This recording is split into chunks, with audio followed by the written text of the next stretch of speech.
Hello and welcome. I am your host, the best podcast host in the universe, Steve Cully. I'd like to thank our sponsors at Procyon Partners. Procyon, one of the top 50 fastest growing companies in the nation. They specialize in employee benefits, wealth management, and retirement planning. President Sean Rabinowitz, proud supporter of our podcast network and everything we do. Green Street Trust International, owned and operated by Rennell Jump and UConn legendary men's basketball player Jake Voskuhl. They specialize in tax plans for businesses large or small.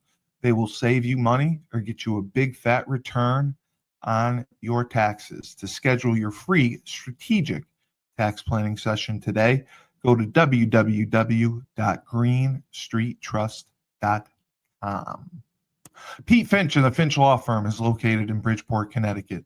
If you've suffered any type of personal injury, slip and fall, car accident, your mother-in-law ran you over with her car, your wife got angry one night and decided to stab you, the Finch Firm is for you. Pete has won legal battles all across the state of Connecticut. He will go to war to get every dollar you deserve in compensation. You just have to remember, in a pinch, call Finch or go to his website, thefinchfirm.com. Dynamic Human Performance is owned and operated by UConn legendary running back Andre Dixon. He trains boys and girls of all ages, all sports. He has a boot camp program 7 days a week, 6 a.m. You want to get in shape, you go to Andre. He has an athletic development program where he trains boys and girls in the sport of their choice from the ground up, helps them reach their full potential, be the best they can possibly be. Andre has sent boys and girls to college on scholarship for all different types of sports. To work with the best, he has a 5,000 square foot state-of-the-art facility in Hartford, Connecticut. Go to www.dynamichumanperformance.com.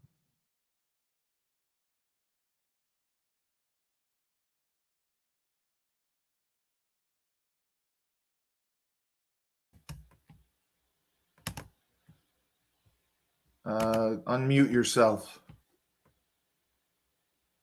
Muted. There you go. Oh my God, where did Tyler disappeared? Yeah. So here I'm we are. sorry. I had to. Double bicep. I had to post a live link. I'm sorry. Yeah. When you broke down the numbers, for me today, really got those juices flowing. I mean, sorry, more people care about us than all those other MMA shows. So, hey. Yeah. So this is the MMA Report, and I'm Steve Cully, the best podcast host in the universe. And below me, he trains, he teaches class, he beats the ass, and then he pounds it feverishly, passionately, vigorously into the ground afterwards. The CEO of Crown Sports and Entertainment. He's better than you, and you know it.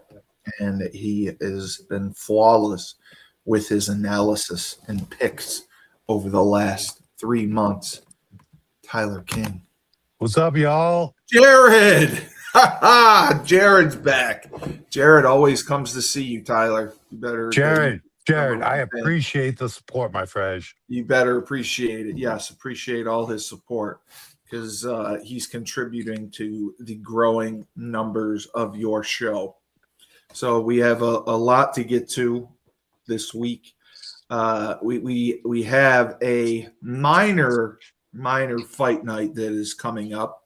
Although you are not a fan of the headliner in the main event, it is I'm not. Mr. Bilal Muhammad. He is fighting Gabriel Bonfim, who is 19-1. Muhammad is 24-5-0, and as we know, he was a former champion in the welterweight division. The worst champion in welterweight division history. The worst Wait, you're making that statement? He's the worst champion in welterweight history by far. by far. Yeah. Well, I remember this. He defeated Leon Edwards, and then that's when he had one title defense, and he lost to Jack in unanimous decision. Oh yeah. And he lost his first fight back in November. So this is his second fight back. And it's wow. I still can't get over this. How does this guy, he fights twice in 2025. Yeah. He hasn't fought since November of 2025. This is his first matchup. So, I mean, that blows my mind. I'm right there with you. I find the inactivity of some of these fighters to be quite appealing and rather appalling, to be honest. Well, how do you survive? Because they were going over fighter pay, and you're making 25 and 25. He's okay. He's in a main event, so I get it. It's probably different. No, like when he was champion when he won the title in his first title defense, he got pay-per-view. Well, yeah, pay-per-view points. I don't know how they do it now with Paramount Plus, but back in the pay-per-view model days, he would get a percentage of all the buys. So I mean, and the one thing the UFC does is they want their champions to make at least $1 million every time out. So I mean, that's serious. Oh yeah, that's life-changing money. So you're telling me when he lost to Jack Melodella he made $1 million? He made $1 million? He probably made in excess of $1 million. But okay. So that was the crux of the issue Ronda Rousey had with the fight with Gina. Other than the time period that Gina was going to need. All right, they were losing the pay-per-view model. And once they lost that, Dana changed the deal. I don't like that's the thing. I can't speak to how the pay-per-view point system works now with Paramount Plus deal. UFC made astronomical amount of money. Yeah. Making the Paramount Plus deal. I'd be extremely surprised if the UFC is anywhere near below $1 million for championship fights as far as fighter pay. With that being said, there has to be some sort of model according to subscriptions or or the other thing I think would be is viewership. Right. Because they get a much more accurate numbers picture of the actual viewership due to the fact that Paramount Plus controls a paid streaming service. Therefore, you get a much better idea of what the views are. I would conclude that the fighter pay, as far as percentage of what they get from the Paramount money, the Paramount revenue rather, has to do with two things: one, the actual viewership numbers, and two, what kind of corporate sponsors want to be attached to them. Right. And I know that what happened was Ronda and Gina was set. Yeah. And then of course it was. They moved to Paramount Plus and they ended up changing the deal and lowballing them, I guess. Because they weren't going to get the pay-per-view per points. Steve, first of all, how much I trust what Ronda Rousey says? I do trust that. Literally, no. As far as I can throw her, she's delusional, bro. She's not delusional. She's very insecure. My Eskimo sister is very insecure. Okay. No, listen. It honestly makes sense. Okay, they go to Paramount Plus. Now they are getting paid a lot more. Okay, it's guaranteed. So they can. It was the same thing with ESPN. They can put on whoever the hell they want. Only ESPN, you had to buy a pay-per-view. You don't have to with Paramount Plus. You just have to get the subscription. They can put on whoever they want, and the lower the pay, the more money they make. Exactly. So maybe, I mean, they did come back with different numbers. They're like, we're moving to Paramount Plus. We can't pay you exactly what we were going to pay you because we don't have the pay-per-view points. Mhm. And they changed the deal, and Ronda felt insulted by it, and they moved on. Again, you know how That's much I try. plausible. I mean, actually, on paper, it sounds plausible, but you have to keep in mind the mouth is coming out of the very unrealistic, the very Yeah, unrealistic. unrealistic, She's not the self overvaluing, and the delusional. delusional. Oh, Ron's delusional, bro. She's not delusional. She's insecure, and I she makes want excuses. I want rematch Holly Holm in boxing. I can outstrike her, dude. She never said that. She didn't say that. Yeah, I believe she did, bro. They just talked about it this All right. week because Holly Holm lost in her boxing match, which was bullshit. Yeah, yes, that was bullshit. She Dude, lost by decision. Ronda And Holly Holm is very humble. Oh, of course she is, but she's also a beast. Oh, I know. Like, I 100% agree. For her age, absolutely. In any discipline, boxing, she won that fight. I agree. In boxing, kickboxing, or mixed martial arts, Holly would take a dump directly in Ronda Rousey's eyeball again. You know, that clip when you said that was very popular, but I would have to say, realistically, you got to look at this. Holly Holm was a UFC champion one time, correct? I believe she had one so. time, and she lost her first title defense. Yeah, to one of the other top Misha Tate. females It was in the like world. Misha Tate. It was somebody like that. Like, it was Misha Tate. It's all very, those sports cyclical and styles make fights. Misha, I'm just saying that Misha's a great wrestler. Yes. With great jujitsu. Ronda No was doubt. a superlative Olympic level judo player. Correct. Who had one great submission and very, very self-aggrandized boxing. What I mean by self-aggrandizing was she had her retard of an Armenian striking coach. Okay. I don't care. I don't care. I know you don't. Edmund was a retard. Oh, she's got white style. She could outbox Clarissa Shields. No, absolutely not. Ronda's boxing was pretty much shit. It was good enough. Not really. Apparently, it wasn't good enough because when that shin bounced off her chin, she made every single excuse in the book. Listen, then she took a year and a half. Then she took a year and a half off. Then she met a real murderous striker in Amanda Nunes. Yeah, and she didn't know where she was for a week after that fight. Now, I'm just going to say this. People were debating the best female fighter of all time. Amanda, the Lioness, has 5 losses on her record. Yeah.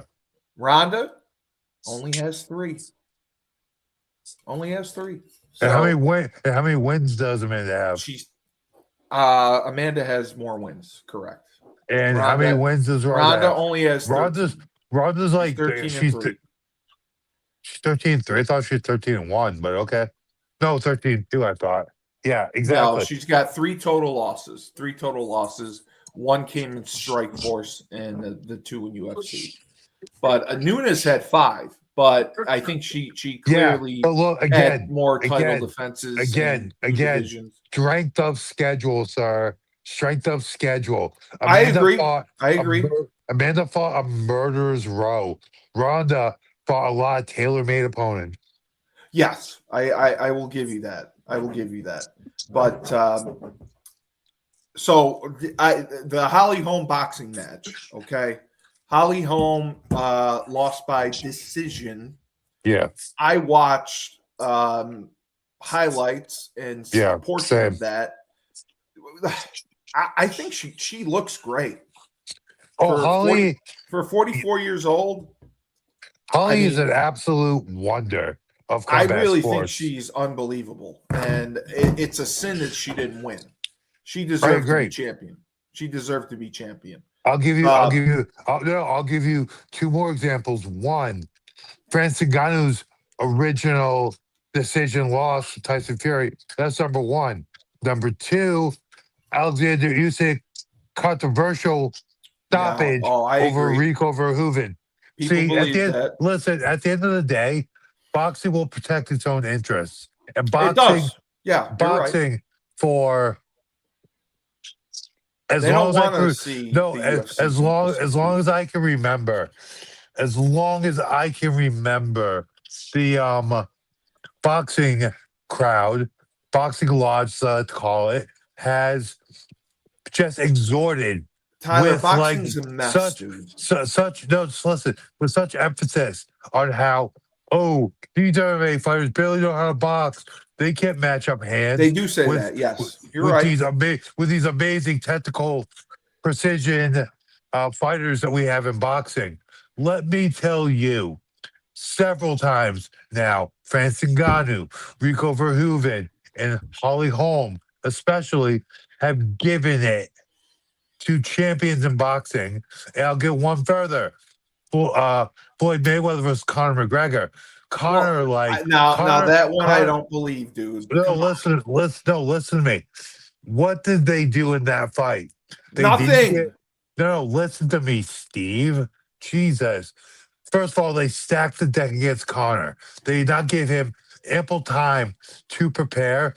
And granted, Connor did not really fight the smartest fight. He kind of put the pedal to the metal early in the fight, hit that gas really hard, and he had some great moments. The one that really sticks out is that giant uppercut he landed and knockhead Floyd made him a Pez dispenser. With that being said, the deck was stacked. Floyd conserved his energy, and just That's my point. brought on the late round onslaught to get the stoppage. Now, Steve, that's my point. But my point is, none of these guys have been. Mayweather didn't do anything for 3 rounds. All he did was play exactly on defense. I've never seen anything like it. None of these guys that have gone from MMA to boxing have ever been summarily overmatched or just dealt with. I agree with you. Out. Literally, it's happened one time. That was when Francis fought Anthony Joshua. And who has gone from boxing to MMA and no had one, success? No one will try it. No one will try it. That's why I give the James Toney tried it against Randy Couture, and I believe it was 2011. And actually, I was there. And every time a boxer has gone to MMA, he's gotten dealt with in the harshest terms. That's why I give the MMA guys credit, because they'll go do it. And they get paid bank, and they should. And Agreed. You're right. Connor did not have ample time, but he was paid $100 million. So I think he was okay with it. That's why we got cracked out Connor. That fight was the reason we got cracked out Connor. It really is. Yes. And when I put a clip up on TikTok when I asked you if Connor is still relevant in a draw and all this, and somebody from Ireland commented saying that we hate Connor. You guys in America love him and put him on a pedestal. We don't like him. When I talked about him running for president, they're like, he's a sex offender. Like, we don't support him. Hey, again, he's not. The Matrix came for him. Connor is a true Irishman and a true believer in the sovereignty of Ireland. With that being said, he's one of the few people, I believe, that's tried to clean up the abhorrent situation with all the illegal migration to Ireland. Okay. All right. What? So. What's wrong, Steve? You afraid I was going to call out the real culprits? I just don't want. I just like to keep our viewership up. I don't want to get flagged. I do too. But I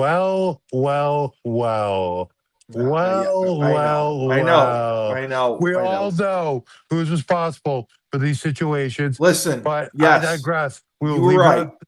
We will leave it unsaid. I've said it. I've said Tyler. You know what? Tyler was right. Francis Ngannou. Wait. Let me just one more. Greatest ally. Francis Ngannou. Okay. He Yes. has been rumored to be looking for another fight with Jake Paul and MVP. Yes. And he's also been rumored to box. The opponent that you mentioned before, he is rumored to take another MMA fight.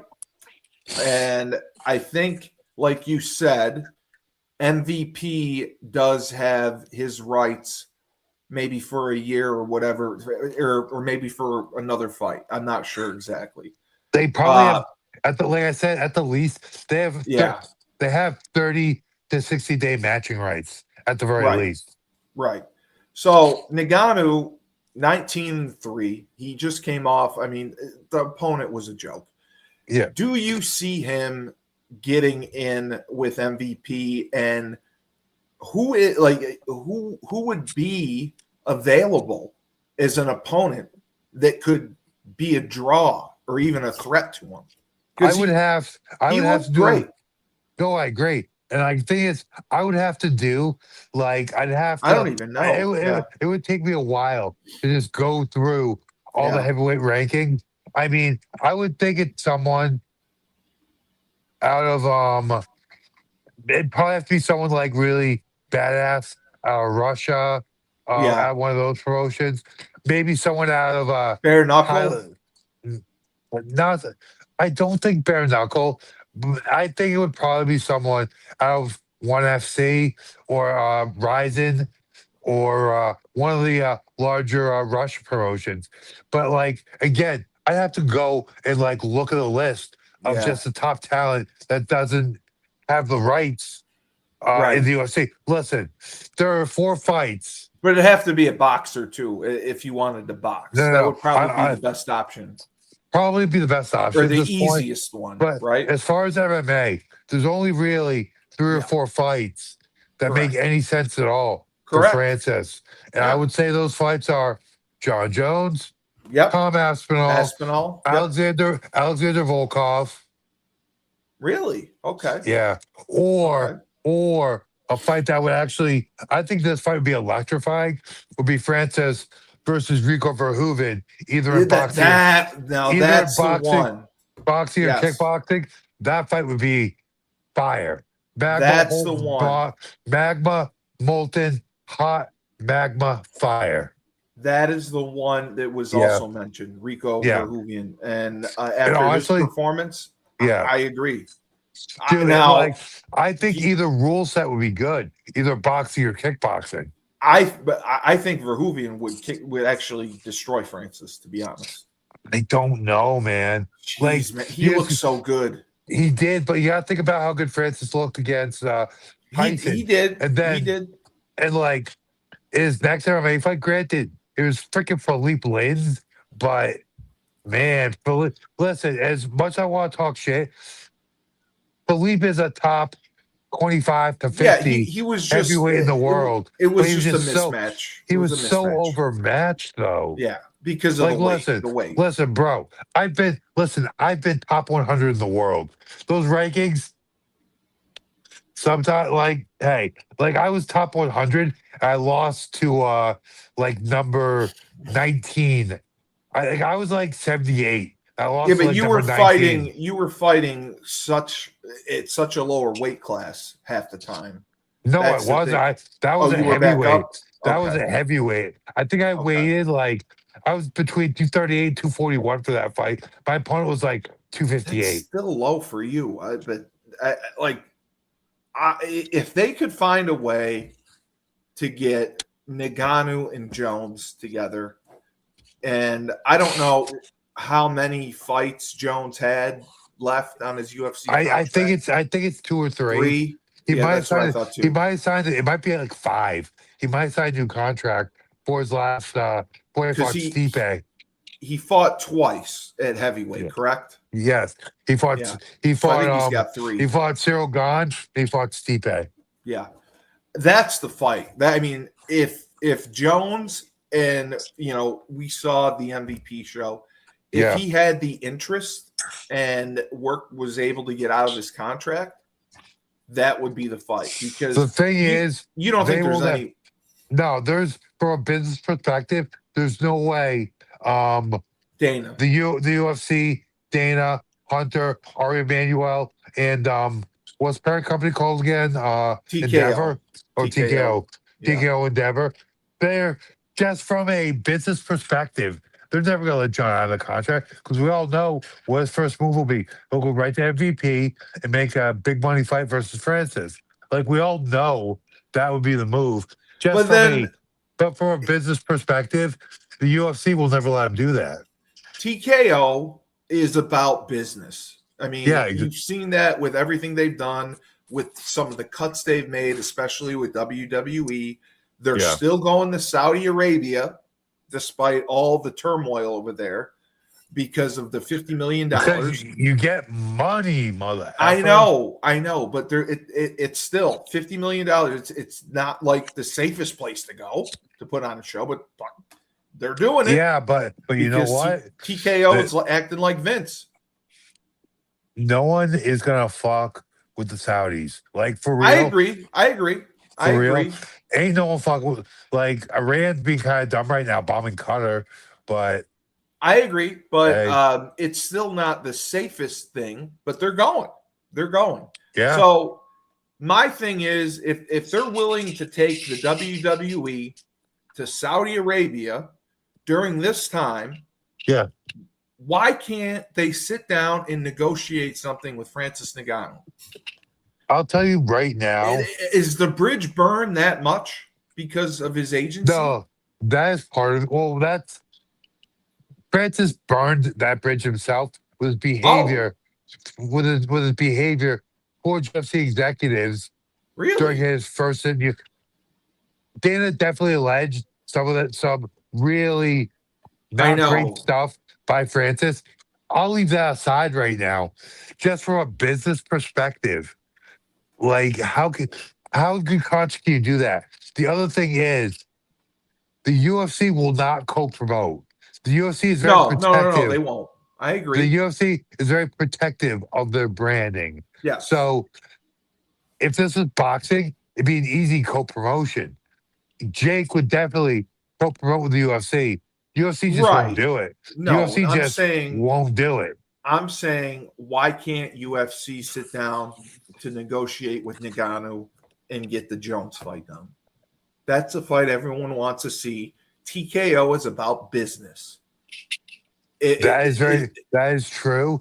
Also, that's what I'm saying. It's been 4 years. I mean, they can't let bygones be bygones. Steve, I actually fully agree with you, but the problem is, the biggest problem, in my opinion, is Dana in the UFC does not trust John, and they really don't trust Francis. But Francis never pulled out. Did he pull out of fights like John? Like John's pulled out. I don't remember Francis pulling out of shit. I know John did several times. Yeah, but at the end of the day, John's resume kind of speaks for itself. Francis got a pretty good resume, but not like John's. Yeah, but Francis is dependable. How many drug tests did John flunk? DWIs. Two or three. He's gotten into more shit than 2 or 3. Like everything you just said, like how many drug test failures? 2 or 3. Ngannou hasn't. 2 or 3. That's my point. Ngannou doesn't have that problem. John freaking does. You can't leave him alone. But Francis has a lot of personal issues. I get that. Yes. Allegations of personal misconduct with UFC executives. So I mean, I get that. Look, same level. But you're telling me that it's not his agency, because that's initially what Dana said, his agents. Don't get me wrong. I mean, I believe Francis, Francis or John, is he represented by Eddie Hearn now? I can't. It might be Hearn. Yes, it's somebody that Dana says is awful. No, excuse me. Aspinall is now. Aspinall is represented by Hearn. I'm drawing a blank on who I just know that Dana John. hated Oh, I the know it. agency. John's agency is the Cower brothers, Malky and I forget his other brother's name, but he has the Cower brothers who. But Hey, Francis, I don't care if I burn this bridge. They're fucking scumbags, dude. So hey. but Francis's agency was the one that Dana said caused a lot of the friction and why they could not get a new deal done last time. That's I would what I'm have saying. to. I'm actually. Oh, we'll look right now. I'm actually looking it not up sure. too because I'm curious because I know that he said that he could not stand the agents and it wasn't. I didn't know Nagano had misconduct with UFC executives. I know that Oh yeah. Markel Martin is his primary manager and agent, the founder and CEO of CAA, dude. Okay, showbiz It's people. not CAA, is it? Yeah, I'm looking at Prince Ngannou is represented by Markel Martin. Oh, an you're agent, right. An agent at the creative Yeah, artist agency. CAA. Okay. Yeah. Yeah, CAA is the biggest agency in the freaking country. They Exactly. take everyone. All right. Exactly. So I get it now. Okay. So I'm sure they asked for, but I mean, PFL took him. How much could PFL have paid for him for all that time for one fight? And he really did nothing in 3 years. Dude, What did they pay him? I think like $15 million total. Jesus Christ. I think it was I think his promotional contract was like $10 million. I think that one fight he had was like $5 million. And is that the reason that they didn't have him fight more because of the cost? One, yes, probably. Two, they didn't have anybody. I know they didn't. They had that one guy. No, they did have. They actually did have Philippe Lins. And what happened to Philippe when he fought Francis? Wasn't a good day for him. It was ugly. But he fought the big dude that we used to talk about, Renan Ferrar, whatever his name is, the guy that was 6'7". He was a monster. Oh yeah, with the fucking bug tattoo. Yeah, and he killed him. Yeah. So I also wanted to ask you, Ben Askren is returning to wrestling. Ooh, I love it. After the double lung transplant, he's fighting for Real American Freestyle. Okay. Hulk Hogan's company and Eric Bischoff. They made him. He's fighting, wrestling former UFC welterweight champion, who is also in the main event this weekend, Bilal Muhammad, in a freestyle wrestling match, July 18th. Bilal, Muhammad, Milquetoast Bilal. Do you know, bro? Can you explain? We'll ask the question. Sorry. Can you explain the audience what kind of the rules are for Real American Freestyle? Because absolutely, Real American Freestyle it's Greco-Roman. No, it's freestyle wrestling. Oh, okay. I believe they have Greco matches as well, but this is a match. It's a match under the rules of freestyle wrestling. I believe same rule set as the Olympics. So are there rounds? I think there might be periods. I have to go back and look. I think it's like 12-minute match. Okay. I'm not 100% sure. I haven't watched one in a while, but yeah, it is regular freestyle rule. Okay. And honestly, and the other thing is they do change rule sets. So I forget if it's like NCAA rules. There is a rule you can't when you have a headlock without an arm in, you can't lock your hands. There's a couple rules about grip and below the waist, above the waist for Greco versus freestyle. I'm just not 100% sure. That's the thing about me as a reporter. When I'm not sure, I'm not going to tell y'all some half-baked bullshit. Okay. So Askren has not really competed since he lost to Jake Paul. Since he almost fucking died. He lost to Jake Paul. What? And almost, dude, Ben almost died. That's what hospitalized him? Dude, he got staph infection in his lungs. That Oh, he almost okay. died, bro. I Bro, he didn't know almost that. died. Like I didn't her, know that. dude. Like it's such a Yeah, fucking you're great. right. It's a powerful fucking story, bro. Like He Ben, he got a staph Jesus. infection that got to his lungs. He had to have a double lung transplant. Now, because of this, It was later though. It was not in 2021. He said it was in 2025. He was oh yeah, hospitalized with yeah, pneumonia yeah. No, and he last was I on a saw it was 20. ventilator. Bro, listen, Ben did what a Jesus. lot of guys will do these days. He took at least 7 figures to get punched in the head by Jake Paul, and we all saw what happened. And You hey, oh, he you got paid. thought he was overmatched? He was grossly overmatched. Oh, Dude, wow. Ben Okay. is I didn't not know a that. boxer. Ben does not have good stand up. Ben got picked apart in the feet by Damian Maya, who is a jiu jitsu first MMA fighter. And he got picked apart. Then Ben went for a takedown. David stuffed it, took his back and choked him. Now, So okay. I don't want to sit here and cheer on Ben Askren because I'm a giant Ben Askren fan. He is a superlative I am wrestler with too. his own quote funky style. And I he's think one been of the most, training guys for Real American Freestyle as of well. course, I think one of the most moving things in this whole situation is because of what happened to him. He had a reconciliation with Jorge Masvidal, and he converted to Christianity. He got baptized. Jorge was at Really? his Jorge was at his baptism. Wow. I Like didn't know he went, that. Okay. Ben went from a non-believer to a believer through his illness, and I think it's just super. I think that in and of itself is super powerful. It But in is. addition, his literal sworn blood enemy through their kinship as Yeah. fighters, Yeah. knowing what can happen when you catch these awful staph infections in your lungs, and just the human spirit reconciled now are like good friends, which I can barely wrap my head around, but God bless it. I think it's Oh such an man. amazing, powerful story speaking to the power of Christianity, the power of being saved by our Lord and Savior Jesus Christ. I love it. And Yeah. me personally, I was never a huge Ben Askren fan, but watching his ordeal over the past 18, 24 Yeah. months, and just how faith has touched him, how there's just that outpouring of the human spirit and human support.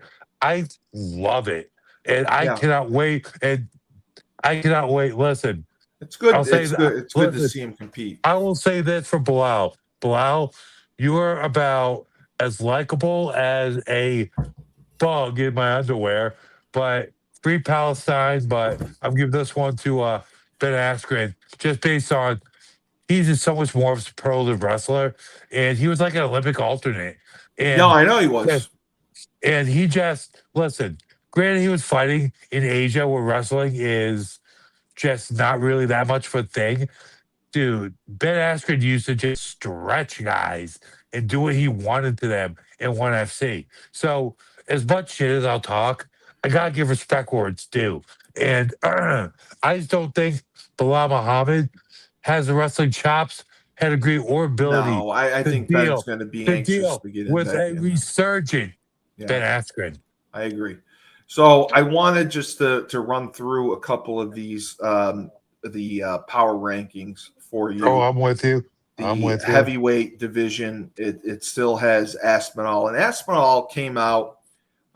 He did say he would love to fight Francis Ngannou. He is not thrilled, not happy about Cyril Gane being in the White House card. And, he's very frustrated. His recovery has taken, 7 months. I think he just started sparring again. Uh, I Thank mean, I even I know gotta that. Thank God. I gotta see. I didn't see the actual injury. Did you see?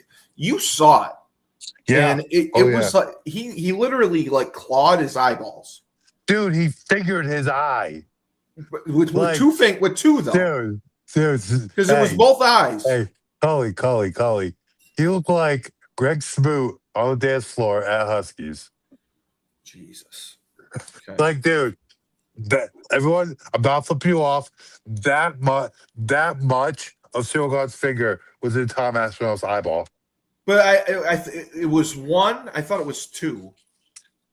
It might have been. I know his middle finger, like that much of Cyril Gahn's middle finger was in Tom Aspinall's eyeball. Jesus. Like, guys, like I don't for that major yeah. surgery and recovery. Jesus. Yeah, I don't like to disparage guys. Like, this is a hard enough sport.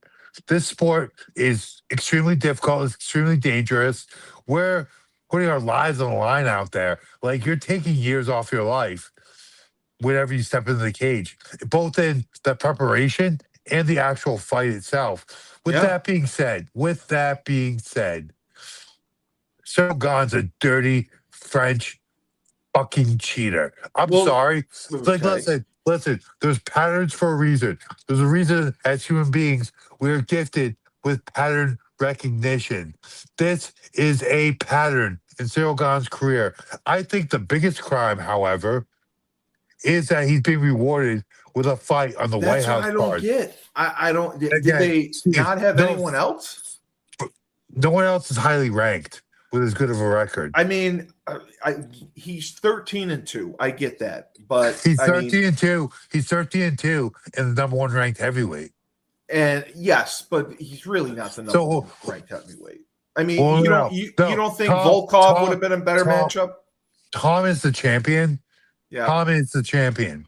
But no, Cyril is the number one guy outside of Tom. And I'm asking you legitimately, if you look at this list, you're telling me he's better than Volkov, Sergey, Waldo, Cortez Acosta. Yes, Josh he is better than he is better than Sergey. He is better than Hogan. Curtis Blades. He is better than Curtis Blades. Hogan is already fighting on the White House card as well. I know. He's fighting Derek Lewis. Let me tell you though, he's just the best guy there. Like, okay. Yeah, he's the best of a bad bunch. I get it. No. I wouldn't even say a bad bunch.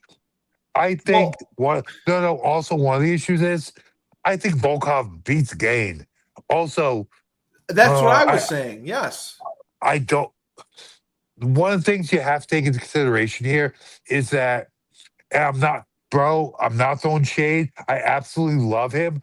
But as far as matchups go, Cyril Gain is a better matchup for Alex Pereira than Volkov is. Like, Volkov's just so much taller and bigger than Pereira. So he really is. Like, Gahn's bigger, but it's a much closer. They're much closer to each other. I think Volkov's just too big for Pereira. Do you agree? Aspinall, Ngannou, Gain, Volkov, they're the top four. 100%. Yes. Light heavyweight is Pereira, Ankalov, Alberg, Yuri, and Roundtree. Roundtree's the fifth. You agree with the light heavyweight? I do, actually. I'm actually really looking forward to Khalil's fighting Yuri, right? Yes. Yeah, on October 4th. Or no. He's fighting Ankalov in July 25th. I think that's a great fight overall. I think you like Roundtree. No, the only thing is I think Ankalaev is gonna try to take Khalil down, do some lay and pray bullshit.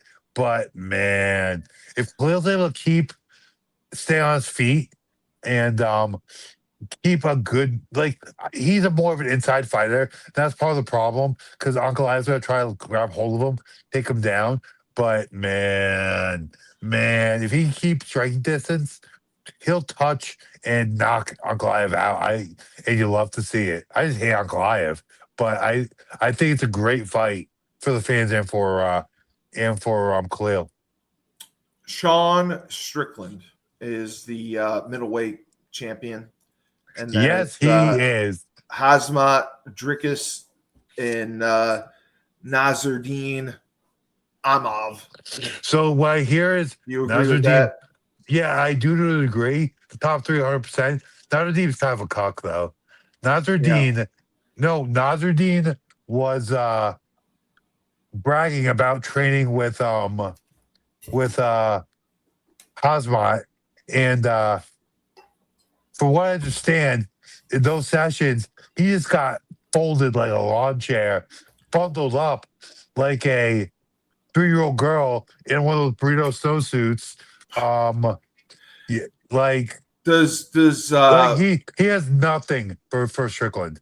Nasruddin has nothing no, for that's what I'm Strickland. saying. So And then do you think they go with Hazmat no, well, the rumor for the right now is rematch? No, the rumor is Nasruddin right now. Really? I've been hearing Nasruddin. I've been hearing Nasruddin left and right. So Wow. good luck, bro. Nasruddin's gonna get just cornholes by Strickland. I agree with that. Walter White, it is Islam, Ian Machado Gary, your boy Pratas is up there. And I believe it's Michael Morales, 19-0. That's the guy that just fought. Yeah. That Do you is agree with that? Yeah, that's a dangerous group. That's a stacked group, yeah. That's a dangerous group and right then there. Jack is fifth. Yeah, keep in mind, Jack's on a 2-fight losing streak. I know. And he's still and here's the other thing. That rank is still fully deserved. Fully Yeah, because deserved. he fought tough competition. I agree. I mean, Islam's Islam. I mean, he's good. I mean, even though he has Down He's syndrome, Khabib, 28-1. he's he's Down syndrome, Khabib. Okay. Yeah. Listen, like, who's number one again? You like Pratis. I mean, number one is Islam the champion. Number two is Machado Gary. So and then 3 is Pratis. No, here's the thing. And 4 is Morales. Both Ian Gary and Pratis deserve a hell shot. They really do. Like, as much Morales is 19-0. Yeah, but they level of competition and just you look at Pratis, he's the most exciting fighter in the UFC right now. Lightweight. He has a touch of death in his right hand. He does. I agree with that. But like, you have to look at it like you have to look at it as Machado Gary. I mean, he is already the champion of watching his wife get dogged out by his nutritionist. But I digress. We got to go there. But he's actual cock. Maybe he likes it. You know, I know some guys like it. I like to watch. Why not? Good for you, Steve. Anyway, as much as he's a fucking weirdo, Machado Gary can fight. That and like me and my buddy Raul. Big shout out Raul. What fuck? I can't remember his last name right now. But big shout out. Your good buddy. You can't remember his last name. Okay. Raul Scott, my buddy Raul Scott. There we go. Training at Kingsway in Austin, Texas. Superlative jiu-jitsu player under Jake Shields. Motherfucker deserves his black belt if he hasn't gotten it already. But I digress. We like when we talk about it, we'd be like, dude, Machado Gary is a fucking weirdo, but he can fight, man. Like, as much as I'd love to dog on him for being a cuck, he can fight. And honestly, the best move might be, like the fair move rather, would probably be to have him and what's his name? Ian Gary and who's number 3? Again? Number 3 is I'm sorry, not that. Number 3 is Pratis. Having Ian Machado Gary and Pratis fight for the shot at the belt would probably be the fair move. With that being said, the UFC doesn't want to waste 2 contenders. No. In one fight. They need it. They need him for and like, honestly, both those fights are very marketable main event fights. So I think Ian will probably get the first crack, or honestly, it's a toss up. Pratis could get the first crack. I wouldn't be surprised because as good as Ian Gary is, Pratis is just more exciting. both his persona and just Yeah, I like his the Pratis too. touch I the thought touch he of was. death in his right touch of death in his right hand.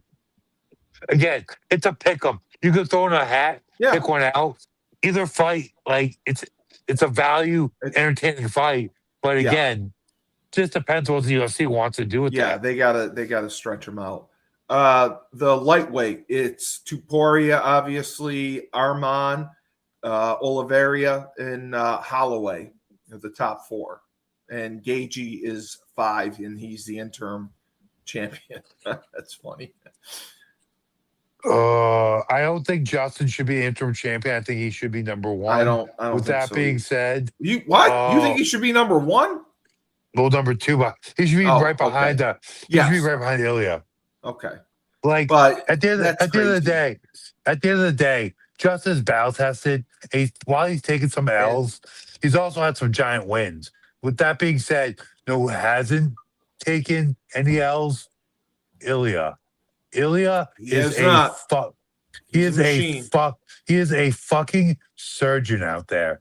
He Now, with is. that being said, and he's a surgeon with a really broken heart right now. I'm scared. I am scared for Justin's safety. I think Justin's a beast, but at the end of the day, I completely have my analyst hat on right now. Justin's hittable. No, you don't want to get hit by Ilya Taporia. No, you really don't want to get hit by an angry, heartbroken Ilya He's Taporia. heartbroken. He's heartbroken. No, he really is. I know he is. Do you know what happened to him? What happened to him? He as Josh Hogan said, don't I meet your know. wife, don't find your wife in Miami. He I met his know. wife. That's what you said. Yes. He met his wife. They had this relationship that, Right. like, honestly, he has the cutest. It was like the cutest fucking family ever. He had this beautiful, beautiful child, beautiful wife. They looked like deeply in love, and then took the kid, tried to take his money. Listen, dude, I fight heavyweight. I would not want to fight a lightweight Ilya Taporia right now. Is she still in America?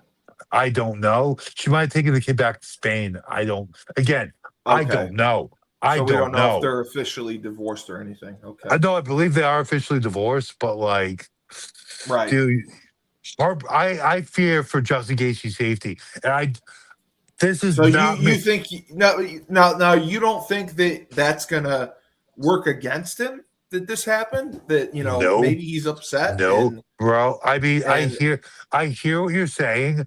I mean, in all his my head fight, might not listen, be in the right place. all my fighters, all the guys I know and work with, all the guys I've coached, just my friends in the game, bro. When something's like really got to hold your heart, know what your one escape is? That training room. That's where that training room is yours. That training room is your escape.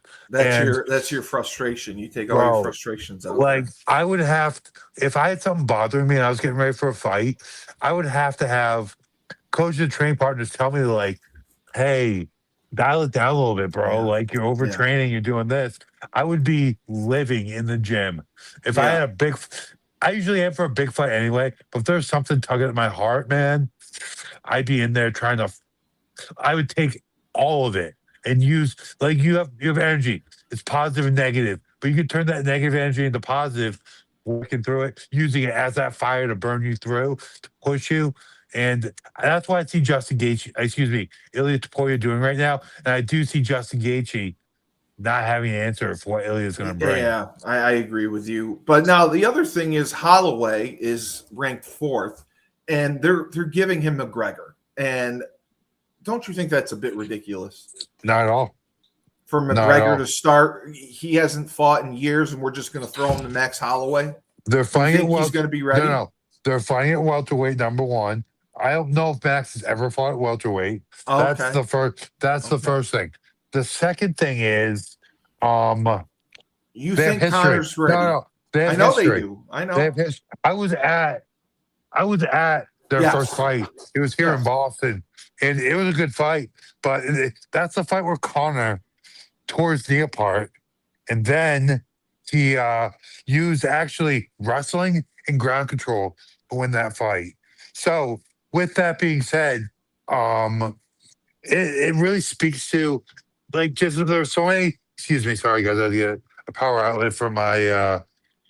for my phone here on the Bad. broadcast. Yeah. But what I'm saying is Connor showed like it was just such a curveball of a fight, just because, just because that Connor uses wrestling, and he is very much striker first. Like Yes. he's so much striker first. The fact that he's able to use his wrestling and jujitsu to neutralize a fighter on the level of Max Holloway kind of shows you what special athlete Connor was. Now, the biggest thing with this has to be the history is why they made the fight. They made the fight because of the history between these two combatants. And honestly, the name. And you spoke about the ranking. Max is coming off several losses. He He's is. not, Yep.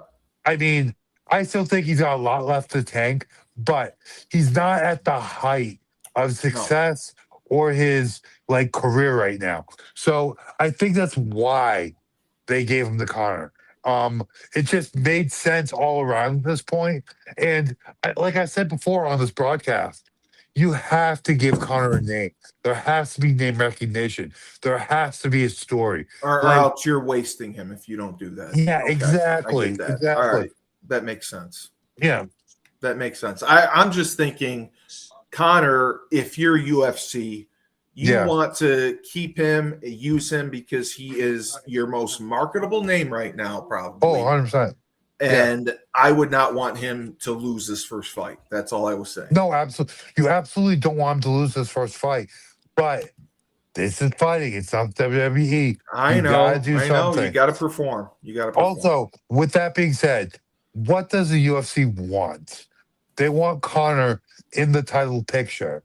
So no, you're right. You're right. You give him Max. He gets that win. You give him Max, who's reeling off a couple losses. It's a fight with a good story. You make that fight. If Connor wins, you automatically have legitimacy and a my question, a fairly credible argument for a title fight. My question is though, if he were to win, he hasn't. Has he fought welterweight? No. He's been. Connor, yes. Oh, yes. Okay.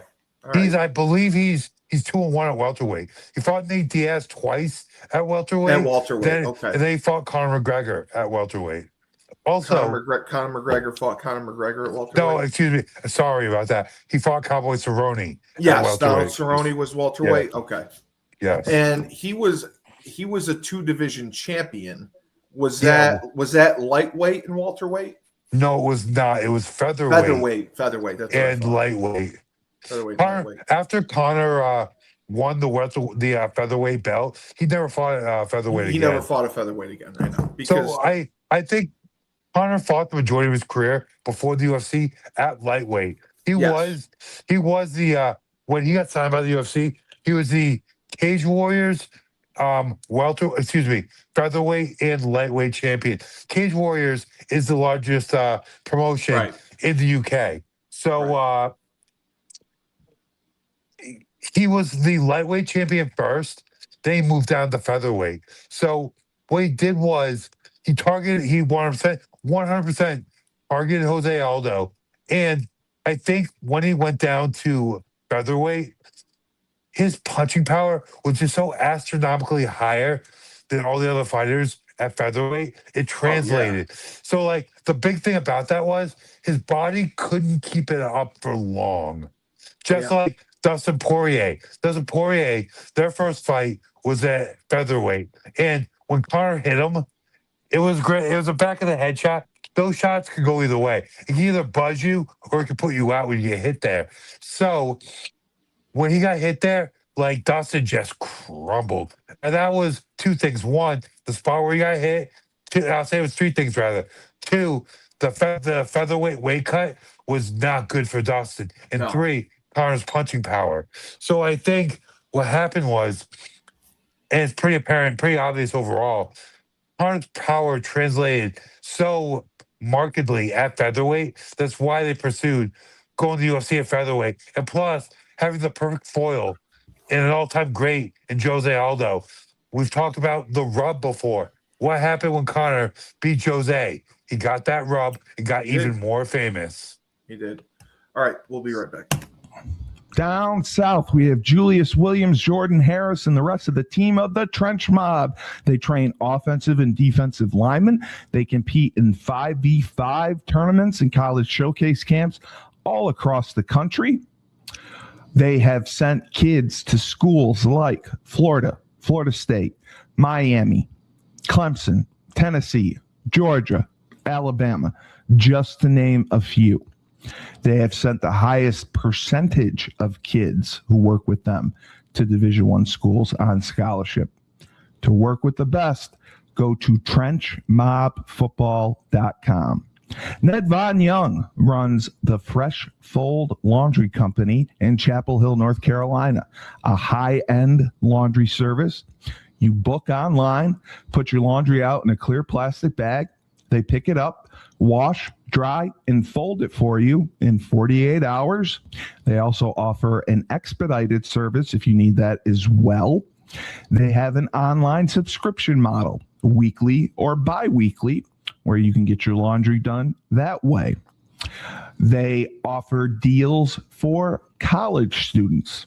So if you want your laundry done, you can do it in your own dorm. They have a pickup and now a delivery service. So you can have your laundry done without leaving the comfort of your own home or dorm room.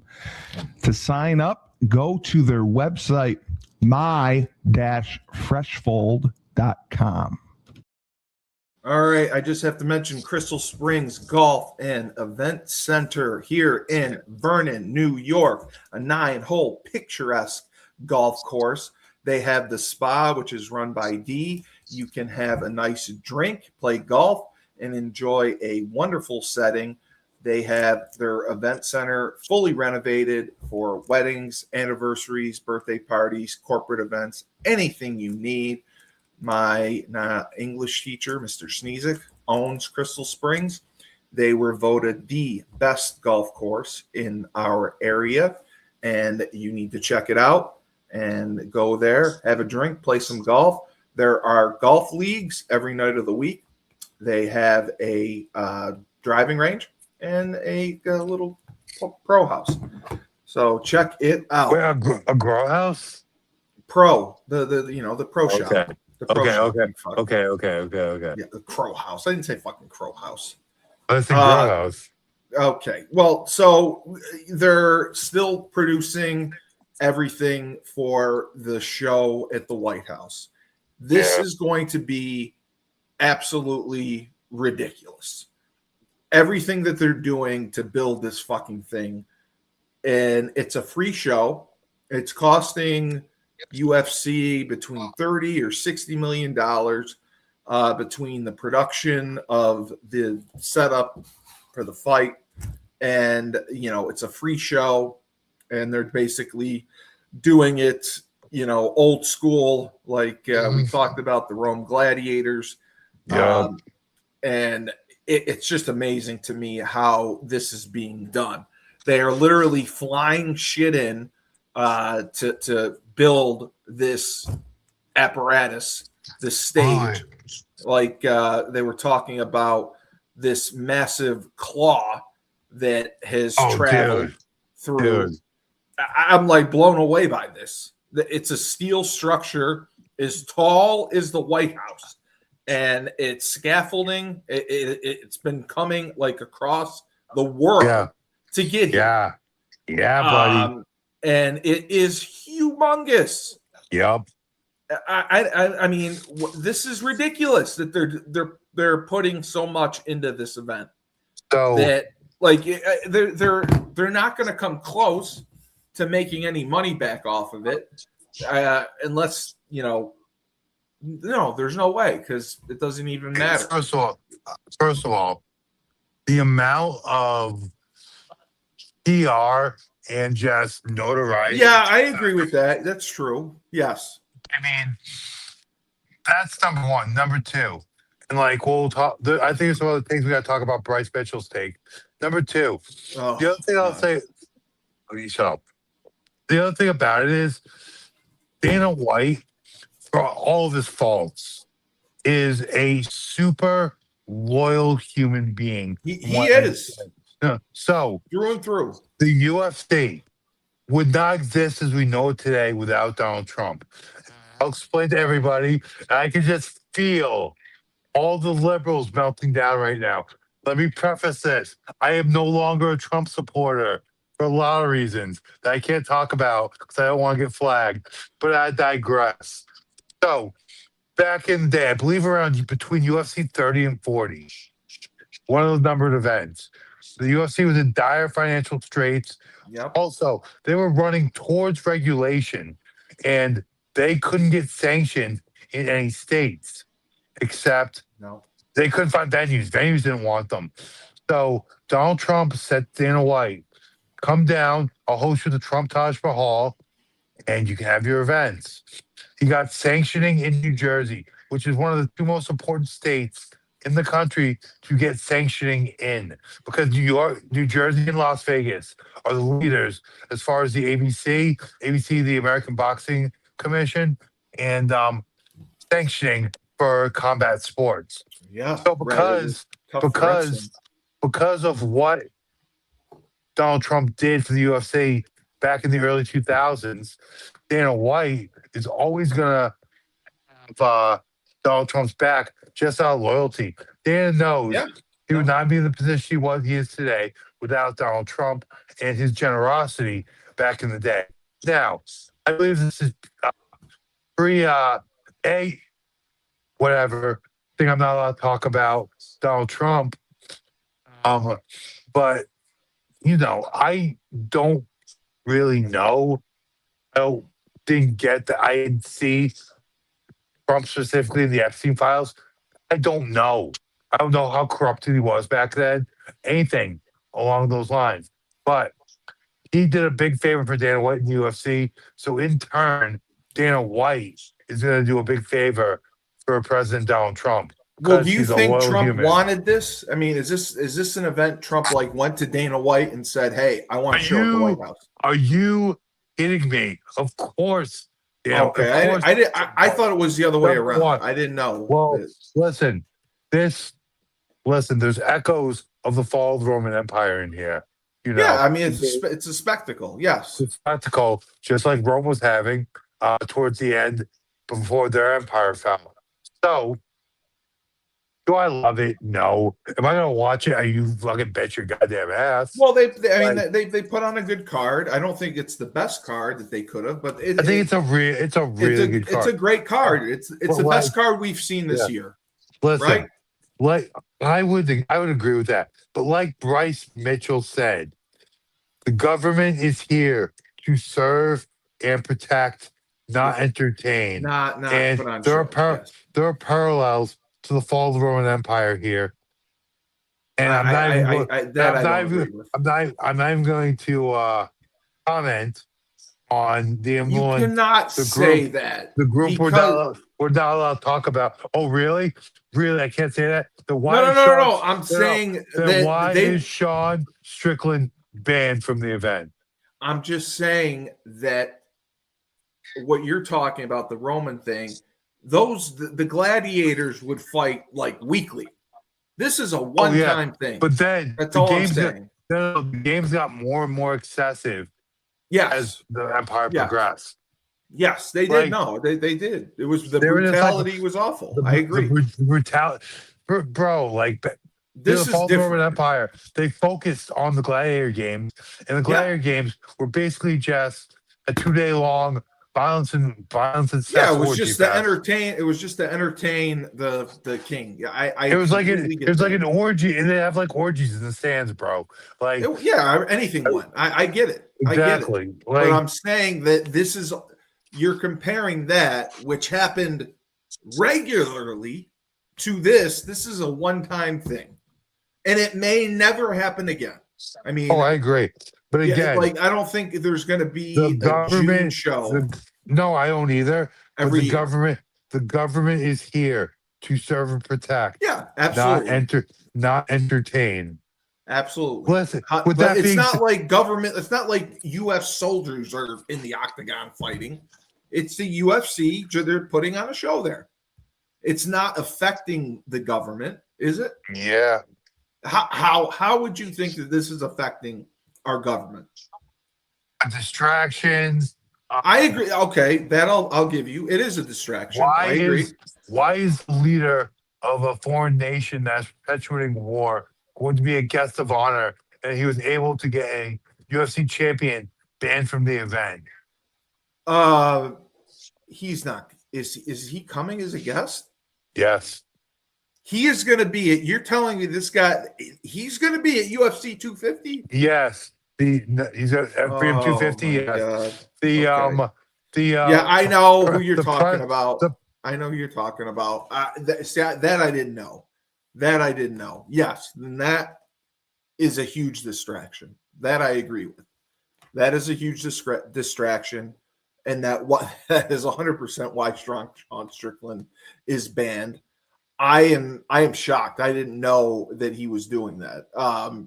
That's what the Rome people used to do. I mean, all the hierarchy and important leaders from all over would come and watch the gladiator events. So I did not know he was flying in for that. And while this conflict is going on, I think that is a very, very bad look for both of them to be there watching this. That I'm with you. What?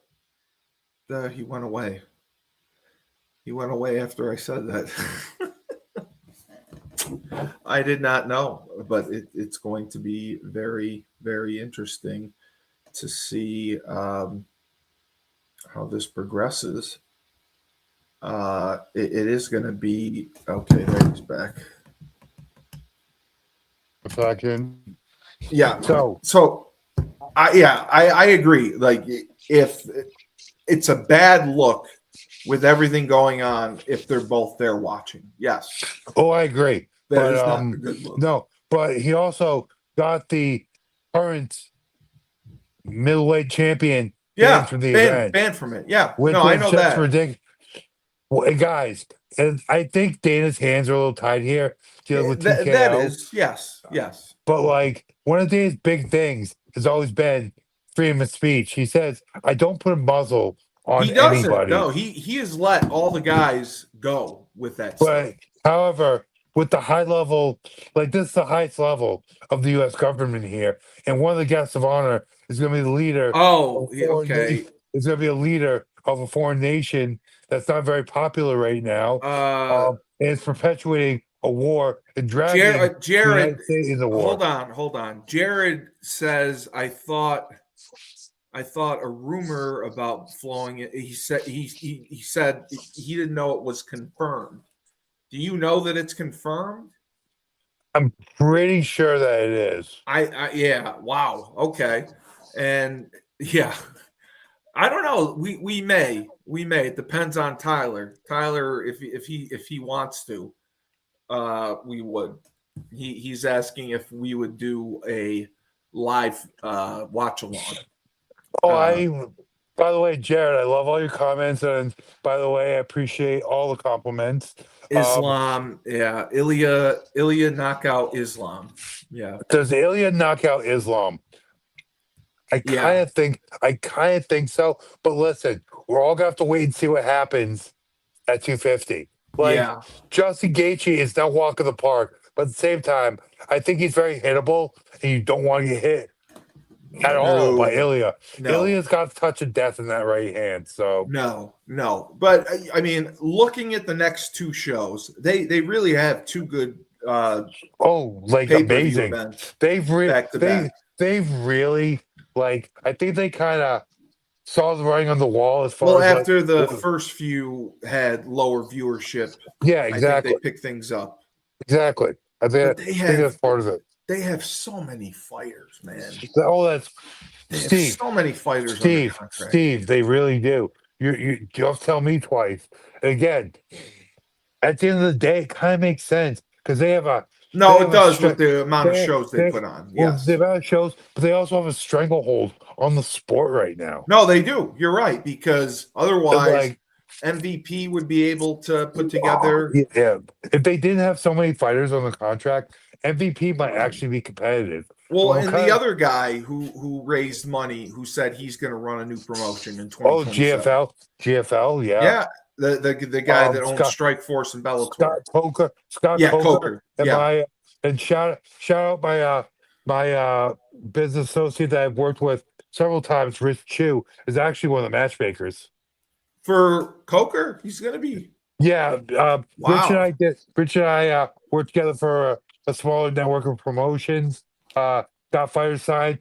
Talked about he's been working with the PFL for a while. We were talking about getting a couple guys to the PFL, but I'm giving Rich a little bit of obviously he's got a lot on his plate right now, but I will be reaching out to him and asking him about possibilities for some of my guys as far as the GFL goes. So what if, Thing like, is- I want to know, like, what if, like, Cage Titans or Jake Paul called you and said, Yeah. Tyler, I want you to be our matchmaker. Could you do it? Fuck yeah! Are you kidding me? You could pull it off. You could be Oh, a yeah. matchmaker and put together a card. Yeah, that's like a dream. You think job you for could me, bro. negotiate it all and get it done? Yeah. Okay. You give me a budget. You Yeah. give me the fucking Rolodex. You would do it, bro. You could do it. I might be better at that than I would be at managing. So how, like, if you wanted to run your own show, Yeah. and Frank has a cage. If I brought the cage out there, how much would you need to run a decent show live? For the venue, for the fighters. What level are we talking? Are we talking like local, regional? Are we Local. talking like national? I'm talking local. I'm talking a good local? local New England show. How much would you need? For the venue, for promotion, for I don't fighter know, pay? like whatever venue would be, labor, paying everybody. Yeah. I'd be able. Thing is, 50 grand, Oh, easily. 75, 50 grand. Okay. Easily. Thing is, I would do it in New England because I wouldn't want to. Well, I would do it. I take that back. I wouldn't do it in Massachusetts. 'cause No, I don't wouldn't wanna- either. I wouldn't want to step on Cage Titans. Cage Titans' toes. Mike Right. Pulver's been so good to me over the Right. years. He cares so much about the fighters. I just wouldn't want to like upset what he's built because Yes. Big dumb They've mistake. done a great Right- job. big dumb mistake right now.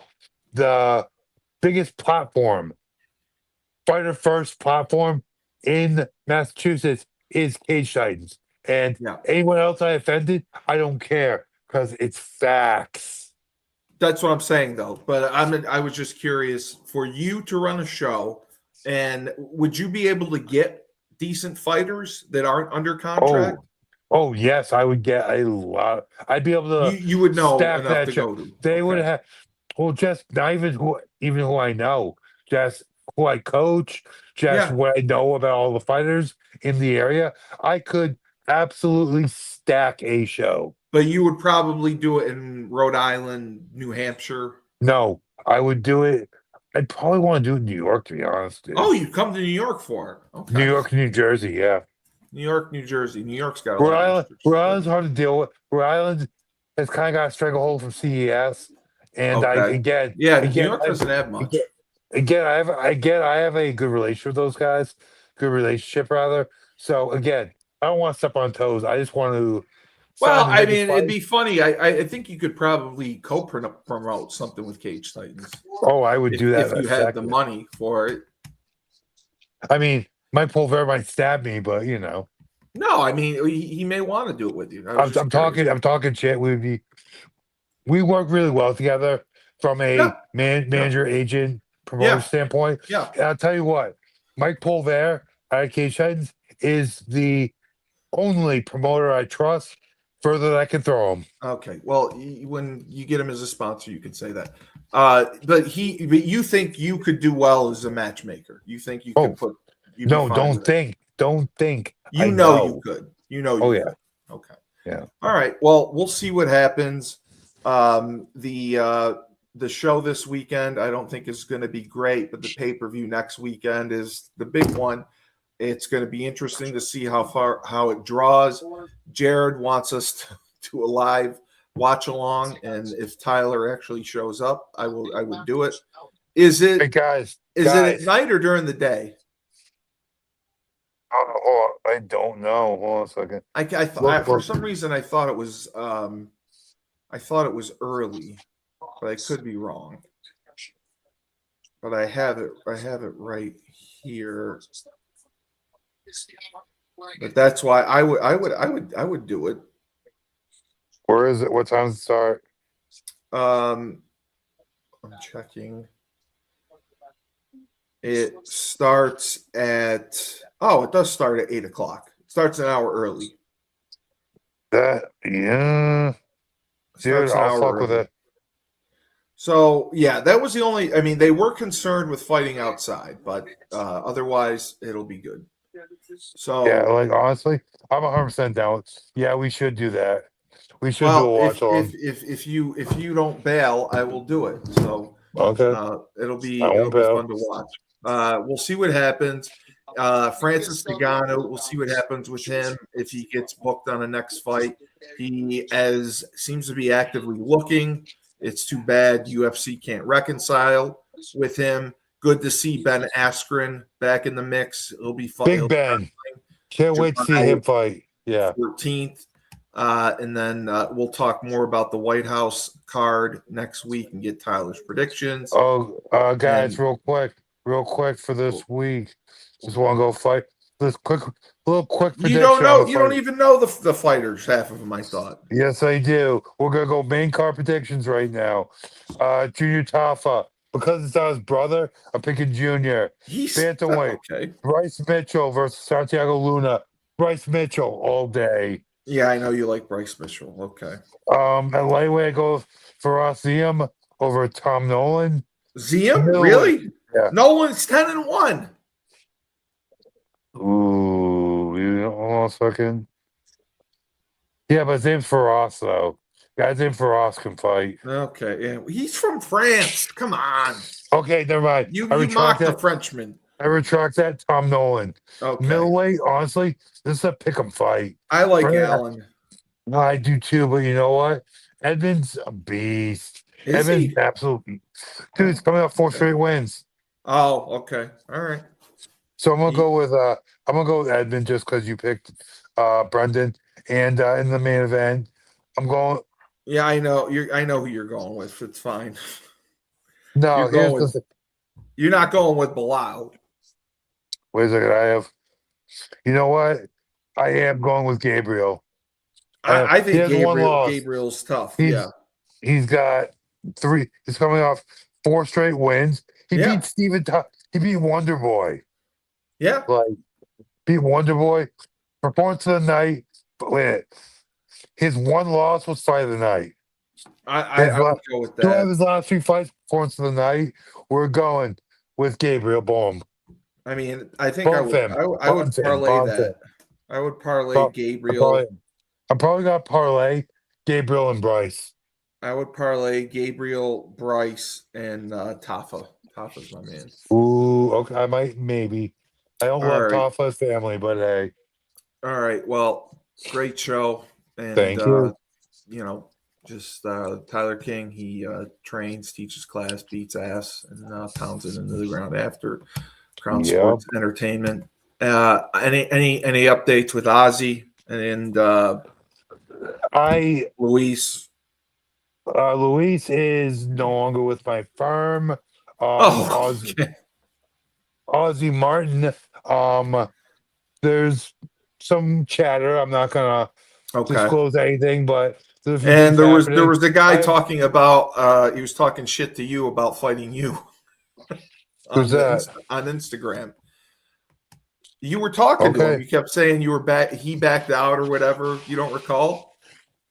It was about one of the clips. Who was it? Oh, that doesn't matter. I forget his name. Oh, you were arguing with him. Oh, I forget. I think he's argued with you multiple times, but it's just arguments on Instagram Like, please, dude. Like, but No, like, as far but as that goes, he said that you were supposed to fight him and pulled out, or I don't know what happened. Okay. Yeah. Great show. Just okay, yeah. remember. Guys, two guys. We do have. I will make What an the hell? out. What happened to Luis? Why did he leave? Okay, whatever. All right. Remember. We have two. I have two new guys coming in, though. One is already confirmed. One is a possibility, but most likely, you all will be seeing me in a corner at the very least at the upcoming Cage Titans. And y'all, Okay. and In Plymouth, bro, Mass. dude, one actually both guys. I know one guy most likely having a fight. The other one may have a fight. People's heads are going to explode when they see me in these corners. Oh God. All right. Well, just remember, life gives you lemons. Don't make lemonade. Take 2 oranges and throw them back